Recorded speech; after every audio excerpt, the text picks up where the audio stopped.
Mga ka-showbiz, nagsalita na si Donnie Pangilinan tungkol sa pag-trend niya sa TikTok dahil sa video nila ni Catherine Bernardo.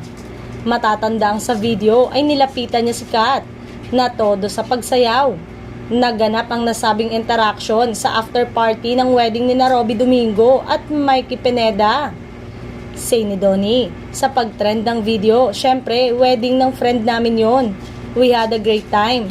Lahat naman kami friends sa showbiz, so binabantayan namin ang isa't isa, yun lang yun. I think for me is just having peace of mind na friends kami lahat, na okay kami, na enjoy namin ang trabaho namin, and that's the most important thing. Friend nga naman ni Donnie, ang ex-girlfriend ni Daniel Padilla.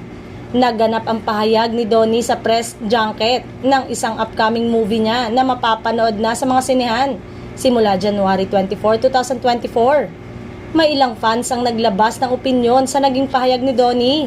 Say ng isang fan sa post nito sa X, "A little bit disappointed to that. Binabantayan namin ang isa't isa part, but we believe in you, Dons. I hope you believe in us. Also na hindi kami ang nagsimula. I don't know what the management are up to, but I hope it will not affect you and Belle and also to the fandom." Hindi na nabigyan pa ng pagkakataong makapanayam pa si Donnie. Halatang iniiwas nila ito sa isyong yon para hindi na humaba pa ang usapan. Samantalang ayon sa isang source, tila nagalit si Daniel at nagselos dahil sa ginawa ng aktor na pambabakod sa ex-girlfriend nito na si Catherine.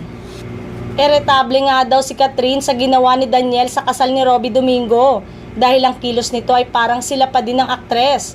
At dahil nga sa public, ito ay naging professional pa din si Kat, ay sinasabayan ng trip ng aktor.